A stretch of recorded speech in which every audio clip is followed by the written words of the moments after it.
Peace, power, and prosperity. Peace, power, and prosperity. We back. Yet again, I know we took a little time off. Took a little time off, I'm sure. You was wondering, where's Yafeo? Where Erick Khafre? Where they at? Where they at? You know what I'm saying? So we back. Took a little bit of a hiatus, but we was out preparing, sharpening steel, and educating each other. So if you could do me a big favor, if you could like, share, subscribe to the channel. You can like, share, and subscribe. Um, that'd be real important to help us build our support for the things that we've been doing for some time. It'd be very helpful. So we're just gonna have a little bit of discussion. We like to talk about history and document things as much as we can, and some things we really didn't document as best as we should, and other things is well documented. So I just kind of want to get Erick Khafre's perspective on some things that we did. Uh, well, we started maybe 10, 11 years ago, some perspectives on what he thought went down, where he thought things went wrong, and what we can improve on. Because believe it or not, even though we're talking about things that in the past, this is things that we still currently organized around. Like just in 7 days, we will be in the Pinks in Highland Hills doing a diaper drive for mothers and families, etc. So this is something. Even though we're talking about the past, we're still talking about something we currently dealing with, something we currently doing. So just keep that in mind, keep that in perspective. That the fight, what I'm saying, is still valid. You know what I'm saying. How you feeling today, Erick Khafre? I feel pretty good. Yeah, most definitely, most definitely. Yeah, let me do some housekeeping real quick. Some housekeeping real quick. Bear with me 1 second, so we can make sure this thing go live here.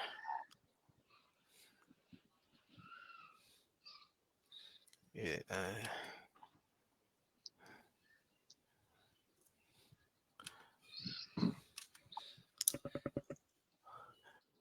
Okay. Boom. We ready. We good to go. We good to go. Good to go. So here's the thing, Erick. So we started Mm-hmm. organizing GML Gorilla Mainframe 2007, 2008. Officially, we say 2008 because that's kind of when we fully was on board with GMF. But I know sometime later, 2014, 2015 ish. You just correct me if I'm wrong in that time frames. Um, we started working in Highland Hills. First of all, what was your perspective on us working in Highland Hills? Like, what do you think our purpose was in Highland Hills from your perspective? Well, to be quite honest, I feel really, man, just was to provide the necessities. Really, more like a mutual aid. Mutual aid to assist the families that was there with their needs, and really, and to also educate them.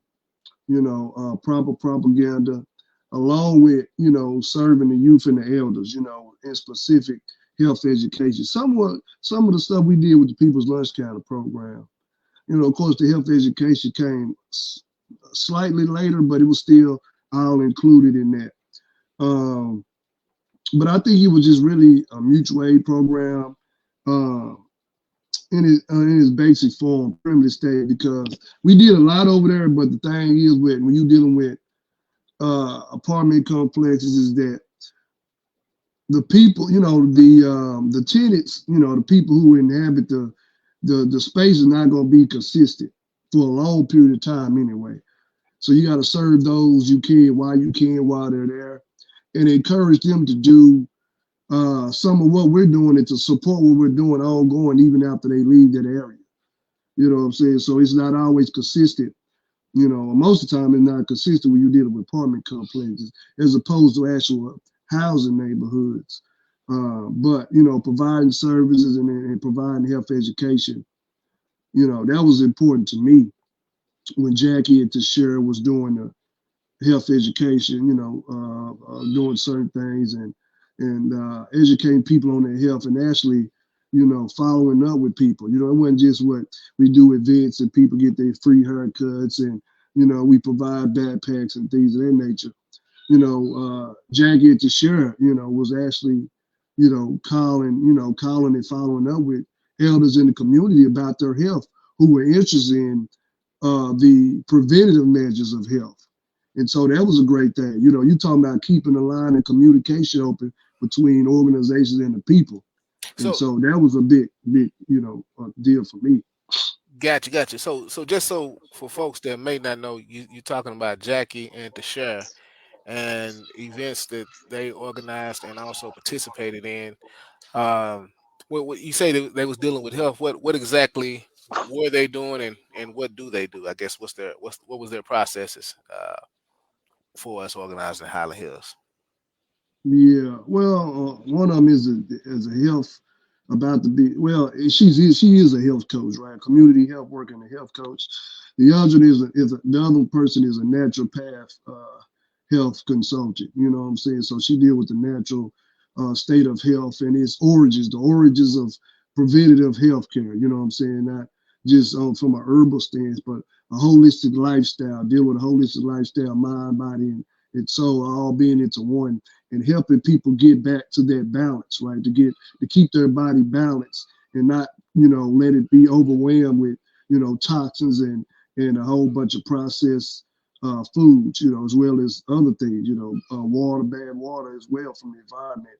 And so that's what Dr. Tashir Meehan does, a long time supporter of GMF and any organization that we did, organized we did regarding health. You know what I'm saying? And so, and Jackie, which is my wife, at that time she was the community director of health, and so she was given that title because she was always open to it. She still is. They're still, doing things right now. They have some coming up too after I believe a week after we doing a diaper drive. Uh, they'll be having some as well. But I always open to wherever the community need her health education, health coaching advice. She'll be willing to give it and to share preventative measures. And really it started in the Highland Hills. It started really with just basic, medical checkups. You know what I'm saying? Informing people of their status. Because a lot of times, if it's not for the insurance, people just it's not on their mind to go to the PCPs and all that. Uh, a number of our people still go to their PCPs regularly, but a lot of people do not. Even if they do have the insurance, they're not thinking about it or they're scared to go, deal with that kind of stuff, right? The PCP might want them to get some blood drawn and some tests, and they might be a little bit, have some reservations about doing that. And so, Jackie and other people would come in and help deal with that to inform of their status and some preventative measures that they could take in their daily lives to prevent them having to always be worried about going to a PCP and hearing some quote unquote bad news, because you're using preventative measures in your lifestyle. I mean, or in your way of life, as well as your environment, your household, your family. You got these things going on, and so then you got people in the community that's educating you, that's helping you with this, right? That you can contact at any time and say, hey, I remember what you said when y'all came out to Highland Hills last Saturday or a month ago.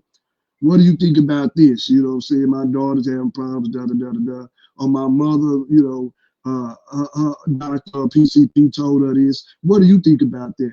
And so they were able to do those kind of things.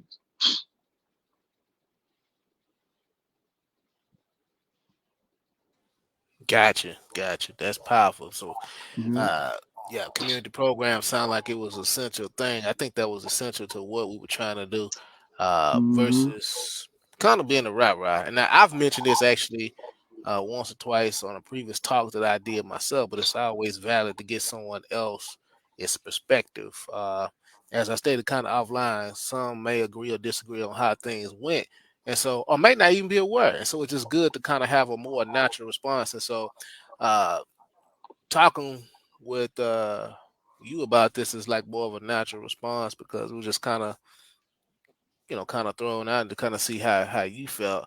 Um, what do you think? So you kind of discussed the positives. What do you think Because just so everybody know, we talking about our experience organizing in Highland Hills, probably between the time frame 2015 up until maybe 2019. I think Yeah, yeah. uh, that's kind of Hmm. a block of time itself, and it's still ongoing currently. But I would think there was probably a time frame within itself prior to George Floyd, which got everybody kind of involved in a number of different things. Hmm. What were some things that we could have done better in? Do you think? Just like there's always criticism, self-criticism, right? So, what are some things that we could have potentially done better in Highland Hills, or we weren't as effective as we like to have been? Uh, well, really, man, to me, it's all about the attempt that you make to get people into the fold, to get people involved in the process. Now, do I believe we would have got great numbers with doing that? That's one thing, you know what I'm saying? But, because like I say, you're dealing with people that's going through a lot of inconsistencies, and then that fighting, which we had talked about there yet, getting the tennis to fight, to battle against the environmental problems that they were having over there, toxic water and things of that nature, problems in the homes and stuff like that, that we were getting other groups and activists involved in as well as far as the environmental issues. But I just think that anytime we are amongst the people, that we have to get them involved in the process. You know what I'm saying? Because the thing is that for many years and for many different eras and decades of organizing, when you talk about black liberation struggle of, hardcore activism, is that, we do a lot of things in the community for the people, and we even educate them. And some of our people, even the youth, they grab hold to the concepts and they can understand them because we know how to talk their language. But, as far as getting the people involved in the process, because the thing is that everything is in life is just not a handout. Now, I am a firm believer in doing things in life and not necessarily expecting anything, because it's just what we do, right? I just think that if it's a necessity in this world and you can take a part in helping with the necessity, then you do it. However, it's also a concept that in the African world, to go back to as far as you can read, it's called reciprocity, and it had to be reciprocal. We give the people something, and in return we get. And when I say give the people something and we get return, I'm not talking about they giving us all of their money, because you talking about some of these spaces that we were organizing in, they don't even have a lot of money. There's not a lot of money and resources available to the people, nor do they have it themselves, right? However, when I say reciprocity, I mean being reciprocal with, hey, y'all done this for me. Let's see what we can do. How can we help? Y'all help some more of our people. So the people have to always learn that, even with what Elder Comrade Jalil Mujahid says, we are all our liberators. We are all liberators, and the people are their own liberators too, right? Because we are the ones that come in with the political education, and we have the historical and the international analysis, right, to bring to the people to get them on the same page, right, with the African liberation struggle, with the working class, struggle here in America, to overturn this parasitic relationship. So, we have that, but they have the will and the effort also. They have the skills, and many of our people are educated as well. They may not be as politically educated as us, but they have something to bring to the table. And the masses are always going to have the table. It's never these organizations, these leaders, and all this stuff. That's not going. What people like to say, save. I don't even like to use that word, because it ain't saving you. It's just moving you forward, right? Freedom, justice, equality, is just moving us forward, right? Getting us out of this oppressive state, being at the beck and call of those who don't have our interests. But the people always got to be involved in the process of freeing themselves. Y'all feel Battle Gold, whoever, Erick Khafre, Jackie Khafre, You know what I'm saying? Jaleesa, Robert Taylor, whoever, Rakim, all the people that was involved, Janelle, all the co-rans, Dr. Sherman, they're not gonna say the people. We're not gonna say the people. We're just the catalyst, but they have to say, they have to play the part in the role themselves to make it all come together. And I think a lot of times we didn't fail. Now, this is not nothing I believe that we failed at doing everywhere we went. Let me keep that clear. That's how we got members in the organization, and that's how we build a food, clothes, and shelter solidarity committee that we built in 2014. But in this instance in particular, I'm saying that, trying to get engage the people and get them involved in the process to make them feel responsible and accountable for helping saving their own lives, so to speak.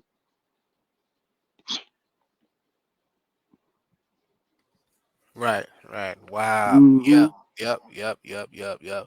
Um, Now, if you can, and like we kind of discuss a little bit of the history. Oh, well, you know what? I saw today. I saw Negative Ass Sean. He's a blog out of Dallas. You may or may not be familiar with him. He's definitely has been around that camp. I saw that he did a he mentioned us on one of his blogs today because he was talking about a rapper in Highland Hills, and of course we've been in Highland Hills, so he was talking about the patrols Yeah. and in Highland Hills, and not a lot of folks or not enough folks know about the patrols. Now, when we talking about patrols, a lot of folks these days are talking about really armed demonstrations where they're walking down the street with guns on this specific day, and Yeah, that's right, pretty right, right, much right, it. right. Right, The right, difference right. with that and what we're talking about, and uh, I could probably show it. Um, when we talking about patrol, we were talking about something we was doing on a daily basis. So we patrol our neighborhood in Highland Hills for about 4.5 months, and we talking about daily basis. So whatever how many days that is, we did it consistently every single day, every night. That was our job, and that's what we did. So this was actually in the Greens during 2019. Let me see, just to kind of put some context to it. Just give me a second. Give me a brief second here. I might show it. I might show a little segment if that's okay with you, Eric. Mm-hmm. Okay.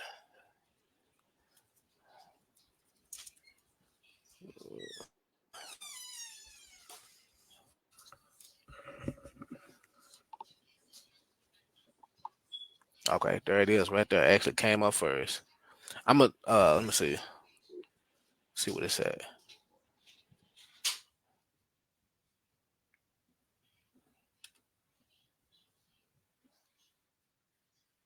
Okay, so I'm gonna actually show this. Uh boom boom boom boom. And I just want you to talk a little bit about this if you can. Uh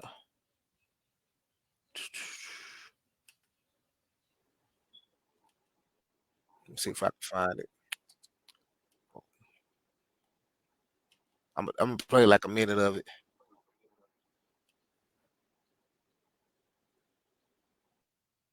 Can you see it? Can y'all see it?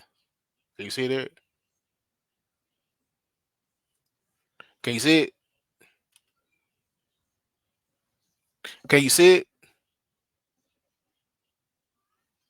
I think Eric might have froze up on us. Like he might have froze up. Can you see it? Me? Yeah, I can see it. Okay, okay. You probably heard me say that before. I must have froze up. I'm finna play part of this. I'll let it play for about a minute. This is us patrolling in Highland Hills in the Greens. So, like, I guess what's different from what we doing and what the police do is they kind of seem like they're coming as aggressive. They coming as agitators, and we trying to get an understanding opposed to trying to escalate a situation. We seen multiple people in the vacant apartment.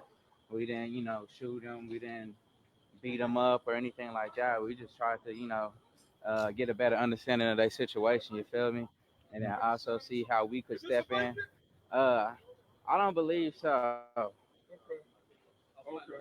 Yeah, try to get a better understanding of that situation, connect on the resources. Mhm. But had that been a police officer, they would have probably hit with trespassing or breaking and entering or whatever. You know what I'm saying? So, we don't want to be an extra hindrance or extra hurdle to our people. And like we moved in, you know what I'm saying? So these are our neighbors, you know what I'm saying? So we're not trying to be a hindrance or obstacle to our neighbors. We want to uplift them, but at the same time, Um, so yeah, that's a little bit of a segment about some things that we did in Highland Hills. That's a little bit of segment. It was 2019 in the Greens. If I can just ask you, Eric, what do you remember about those times? Mhm.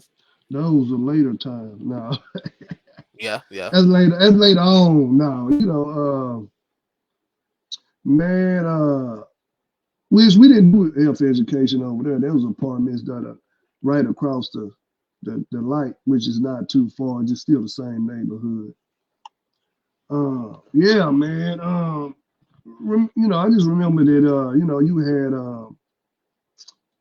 like Shawa mentioned that you try to get understanding. When you're neighboring in the community and you trying to bring some positive and you know let people see some practice of self-determination, people getting along, sharing resources at the same time. You show a force of arms, but it's not, anything antagonistic. It's not gang related, anything of that. That's what I remember. And I also remember, of course, the antagonistic approach of some of the younger people that was there. And some of them are not physically here today because of the lifestyle they live. But it's just basically just self-hate. A lot of the self-hate that was going on and people not used to people coming at each other in a way of respect. You know what I'm saying? But always a clash, right? And so you got to show an example of breaking that clash, right? And showing that, hey, yeah, everything ain't about self-hatred, and oppressive, conditioning, amongst each other. When we see each other, hey, who this nigga right here? You know what I'm saying? What that motherfucker trying to do? You know what I'm saying? It's not like that. It's, hey, how you doing? Is everything all good? I'm such and such, you know what I'm saying? Thus and so. And so that's what I remember about that is that it had that type of atmosphere, but it could get tense, like I say, when you have some of the younger people that was there who were, who had, a lot of self-hatred in them, who was also involved, had some drug addictions as well, who didn't necessarily grasp the concept right away.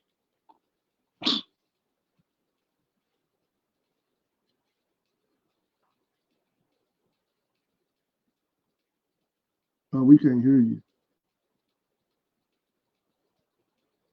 Yeah, that was some interesting. That was an interesting story in Highland Hills. There was some good victories, and as Mm-hmm. Eric mentioned, there was some bitter things that did happen.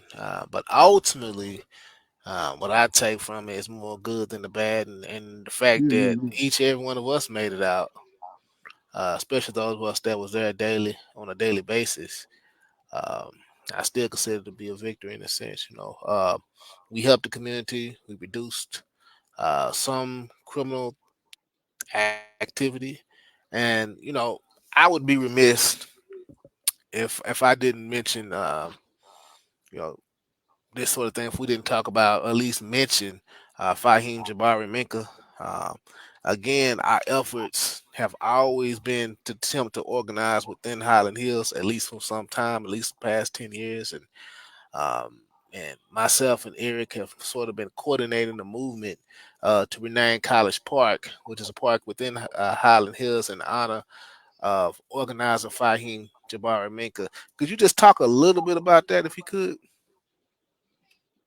What do you want me to talk about again? The park Repeat rename. that, sir. Repeat that, sir. Oh, the park name, man. Yeah, Yeah. we just understand, that being in America since we've been here is that, we always been raised up under, around, or in institutions that were named after either somebody we didn't know shit about, or it was some racist asshole that we could give a fuck about. You know what I'm saying? And so, you know what I'm saying? It's one of the two. And so, from high schools to elementary to libraries to parks, all that shit. This is our whole life, right?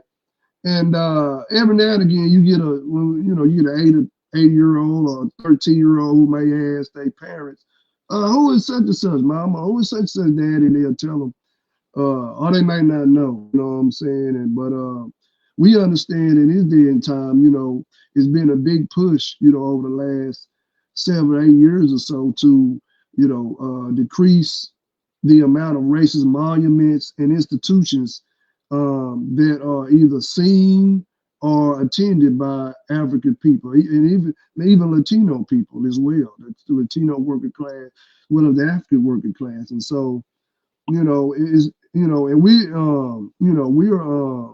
staying on the road to continue that process. You know what I'm saying? Because yeah, we need to decrease this shit. You know, and so you have parks and streets named after people that didn't make a contribution to our lives. Yeah, no, we want to get rid of that and get rid of the eyesore of having racist street parks and buildings named that we always have our family and friends around. And so, we took it upon ourselves to say, yeah, Fine J. Mika made a great contribution to this community and other communities, not even just that one, but other communities. So yeah, we need a park named after them. That'll give people, a feel of ownership over the park.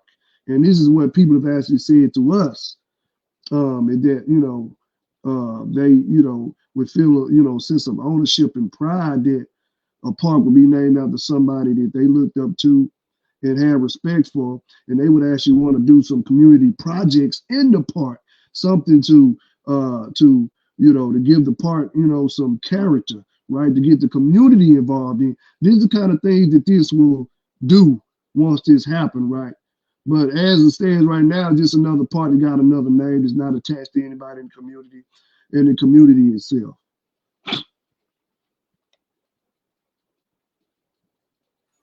Gotcha. Just want that brief update. Other than that, that's it. We just want to talk generally about our time in Highland Hills and in the past, and we did show some documentation about our patrols back in 2019, and we got an event that's upcoming this same time next week. Well, next Saturday, I should say. We got an event. We've had some nice donations. Erick Khafre made a donation, and and other folks, and we probably will be able to take care of the entire complex, from what I can see, or at least a nice amount of folks will, if they need Pampers, they can have a few. You know what I mean? At least Mhm. enough Yeah, to carry them a day or two. It's not going to patch it up for an extended yeah, yeah, period, yeah, but it'll keep you yeah. from going to Family Dollar, or Walmart, or Dollar Hmm. Tree, or wherever for that day. I promise you. So connect with us if you can. Do me a big favor, like, share, and subscribe. And we not guys talking to you on the mountaintop. We might be talking, but we also in the field. We working. We in the valley too with the people. So connect with us. Other than that, like, share, subscribe. It's been a pleasure. Y'all felt Balagoon, and we definitely appreciate Erick Sundiata Calfrey for joining us yet again. Peace, power, and prosperity. Peace.